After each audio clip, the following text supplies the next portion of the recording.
So discuss చేసుకొని we'll be on same platform. మా ideas కానివ్వండి కన్వే చేసేదంతా we'll be on same lines. Sandeep and Sujith, sir 1 minute. Nagendra garu ఒక్క నిమిషం. 1 minute. సార్ ఇందాక మా డియర్ హీరో కిరణ్ అబ్బవరం చాలా తన కెరీర్లో జరిగిన ల్యాప్సెస్ గురించి, దానివల్ల తనకు ఫేస్ చేసిన ప్రాబ్లమ్స్ గురించి, అంటే ఎవరో అయిపోయానని కూడా రాస్తున్నారు అన్న దాని మీద కూడా చాలా సీరియస్ వివరణ ఇచ్చాడు ఒక కమిటెడ్ హీరోగా తన ఫ్యాన్స్కి. ఇప్పుడు అలాంటి ఒక ల్యాప్సెస్లోంచి కిరణ్ అబ్బవరం అనే ఒక పాపులర్ హీరోని బయటికి తీసుకొచ్చి మీరు సినిమాని హ్యాండిల్ చేస్తున్నప్పుడు what are the challenges when మీరు స్క్రిప్ట్ని రెడీ చేసేటప్పుడు, అండ్ మోర్ సో ఇది రేపు పాన్ ఇండియా ఫ్రేమ్లోకి వెళ్ళబోతున్న cinema, how will it fare for Kiran Abbavaram and for his fans tomorrow? Sir first వచ్చి మేము స్క్రిప్ట్ రెడీ చేసాం sir. So first script ready అయిన తర్వాత అభినయ్ వాసుదేవ్ అనే క్యారెక్టర్లోకి కిరణ్ గారు వచ్చారు సార్. సో క్యారెక్టర్లోనే కిరణ్ గారు ఉంటారు తప్ప కిరణ్ గారి వల్ల సినిమా ఉండదు సార్. అంటే ఆయన అలా ఒదిగాడు కథలోకి, కాబట్టి content important sir. But Kiran stroke ఎక్కడొక్కడ కనిపించకపోతే మళ్ళీ అది మిస్ అవుతారేమో ఫ్యాన్స్. లేదు సార్, అన్ని స్ట్రోకులు ఉన్నాయి డెఫినెట్గా ఫ్యాన్స్. లేదు సార్, అన్ని స్ట్రోకులు ఉన్నాయి డెఫినెట్గా ఓకే, కానీ కంటెంట్లోనే ఉంటుంది. ఓకే, బట్ మీరు ఛాలెంజెస్గా ఏంటి ఫేస్ చేశారు? డైరెక్టర్స్గా ఇద్దరున్నారు, తల బాదుకున్నారా, ఒకళ్ళనొకళ్ళు కొట్టుకున్నారా? సార్ ఏదున్నా కూడా మేము ప్రీ ప్రొడక్షన్లో డోర్ వేసుకొని కొట్టుకుంటాం సార్. బయటకు వచ్చిన తర్వాత ఒక ఐడియాలజీతో వస్తాము. ఓకే, అదే చెప్తాం sir. Okay, but Kiran dear Kiran, happy birthday to you. Thank you sir. And we wish you many more accomplishments and achievements in your career.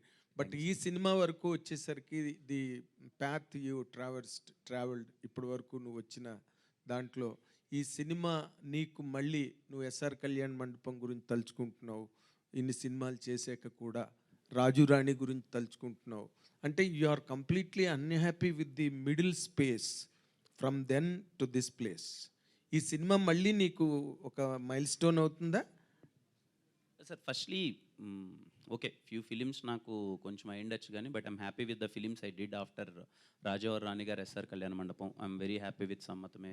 What ever result అనుకున్నంత హిట్ అవ్వకపోయి ఉండొచ్చు కానీ, అండ్ వినరోభాగ్యం, విష్ణు కథ, పీపుల్ ఎక్కడికైనా బయటకు వెళ్ళినప్పుడు ఆడియన్స్ని ఫ్యామిలీస్ లేక నన్ను తీసుకెళ్ళిన సినిమాలు సరే రెండు, సమ్మతమే కానీ వినరోభాగ్యం, విష్ణు కథ కానీ. I'm very happy with the films.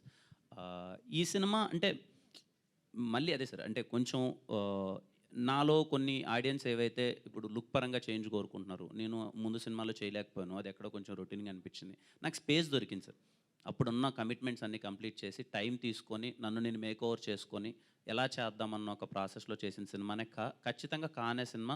మీకు అన్ని విధాల let it be content wise కానీ, లెట్ ఇట్ బి నా పరంగా కానీ, ప్రతి ఒక్కటి మీకు చాలా కొత్తగా ఉంటుంది సార్ స్క్రీన్ పైన. ఓకే, ప్రొడ్యూసర్ గారు, దీనికి చాలా బడ్జెట్, అంటే more than the scale of A heroes market మీరు పెట్టినట్టుగా చాలా చోట్ల వింటున్నాను సినిమా ఇండస్ట్రీలో నేను. దాని పట్ల మీరు ఎందుకు అంత అట్రాక్ట్ అయ్యారు? And as a producer, business కదా ఇది, మీరు పెట్టిన డబ్బులన్నీ రావాలిగా, లేకపోతే మళ్ళీ ఆ చెడ్డ పేరు కూడా మా కిరణ్కే వస్తుంది. మంచి ప్రశ్న అడిగారు నువ్వు. ఇప్పుడు సినిమా లిమిటేషన్ ఏం లేదండి, సినిమా నిర్మాతకి లిమిటేషన్ ఏం లేదు. కథ ఇప్పుడు హీరో, చిన్న హీరో పెద్ద హీరో, మన కథ తీసి విధానం బట్టి సినిమా ఆడుతుందండి. ఇప్పుడు ఈ మధ్య రిలీజ్ అవుతున్నాయి చూస్తున్నాం కదండి. నాకు కథ బాగా నచ్చిందండి. నాకు ఎలాగా ధైర్యం, నేను ఇచ్చేది ఒకటే ధైర్యం ఒకటి ఇస్తాను, అలాగే మిగతా పని తారలా చేసుకున్నారు. ధైర్యంతో పాటు డబ్బులు కూడా ఇవ్వాలి కదా సార్? డబ్బులు కూడా వస్తాయండి, కాన్ఫిడెంట్గా చెప్తున్నాను. ఈ సినిమా ఎందుకంటే కిరణ్ గారు గట్టిగా చెప్పలేకపోతున్నారు, అంటే ఆయన సినిమాకి ఆయన చెప్పలేకపోతున్నారు, నేను డబ్బులు పెట్టి నేను చెప్పలేకపోతున్నాను. కానీ మీరు అడిగిన ప్రశ్నకి నేను చెప్తున్నాను, ఖచ్చితంగా ఈ సినిమా విజయం సాధించదు. ఇలాంటి సినిమా తీసేడు కిరణ్ అసలు కా గురించే మాట్లాడుకుంటారు, కిరణ్ అంటే కా గురించే మాట్లాడుకుంటారు, అలాగ ఉంటుందండి సినిమా. నేను ఈరోజు మీకు ప్రామిస్ చేస్తున్నాను, ఇప్పుడు దాకా నేను చెప్పకూడదు అనుకోండి, మీరు అడిగారు కాబట్టి చెప్తున్నాను, గ్యారంటీ సార్.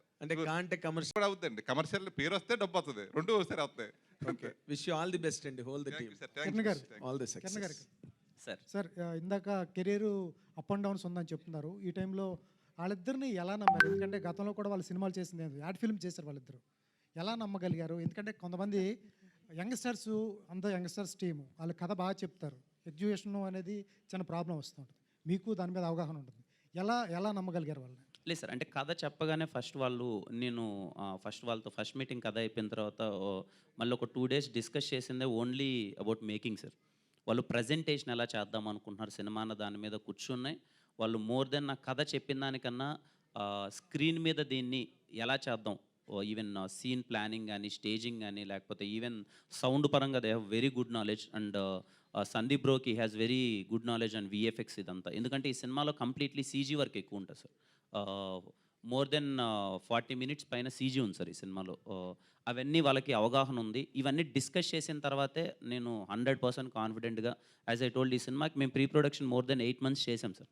మొత్తం యాజ్ ఎ టీమ్ మేమందరం కాన్ఫిడెంట్గా ఉన్న తర్వాత సెట్స్ పైకి వెళ్ళాం సార్. Thank you. కిరణ్ గారు, అయితే ఈ మూవీకి నిజంగానే ఇద్దరు డైరెక్టర్లు అవసరం అంటారా? ఖచ్చితంగా, అంటే అది నేను చెప్పకూడదు, అన్నాతమ్ముళ్ళు ఇద్దరు.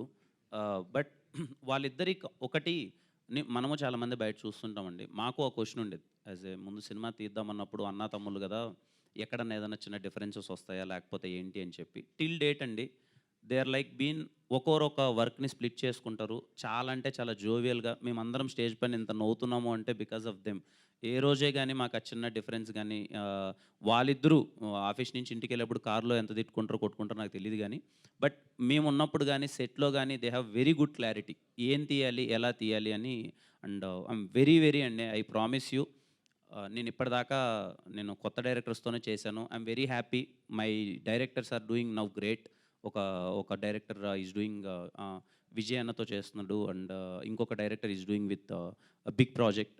So I'm very happy and I promise you, ఈ సినిమా తర్వాత వీళ్ళు చాలా పెద్ద స్థాయికి వెళ్తారండి. సో అంటే క్యారెక్టర్ పరంగా చూస్తే మూవీలో పోస్ట్ మ్యాన్గా చేస్తున్నారు. సో రియల్ లైఫ్లో మీ చిన్నప్పుడు కానీ, అంటే స్కూల్ ఎడ్యుకేషన్లో అప్పటికి ఫోన్స్ లేవు నాకు తెలిసి. సో మీ స్కూలింగ్ టైంలో సో ఎవరికైనా లెటర్స్ రాసారా? ఎవరి లెటర్స్ అన్న ఓపెన్ చేసి చూసారా? స్కూలింగే కదండి. నాకు తెలిసి కాలేజ్ వరకు మాకు ఫోన్ లేదు. ఊర్లోనే కదా మొత్తం అంతా అది. లెటర్స్ అప్పుడు రాసేవాళ్ళం అండి. ఎప్పుడన్నా న్యూ ఇయర్ అది వచ్చినప్పుడు మా అన్నకో లేకపోతే అప్పుడు ఎక్కడన్నా ఉన్నప్పుడు అది వచ్చేటివి కదా లెటర్స్ చిన్నవి, దాని మీద అప్పుడు రాసేవాళ్ళం అంతా. హీరో ఫోటోలు అది ఇది అందరి ఉండేటి. న్యూ ఇయర్కి అది విషెస్ రాసేటి. అప్పుడు అలా రాసాం కానీ అంతే అండి, అవి రాసాం. రొమాంటిక్ లెటర్స్ ఏం రాయలేదా? ఆ జీవితంలో అంత అదృష్టం లేదు. అంత అంటే అప్పుడు అంత ఆప్షన్ దొరకలేదండి అంత. అయితే టీజర్లో ఒక డైలాగ్ ఉంది కదా, నాకు తెలిసిన నేను మంచి, నాకు తెలియని నేను అని వదిలేశారు. మీరు రియల్ లైఫ్లో ఈ లైన్ తీసుకుంటే ఏంటి మీరు?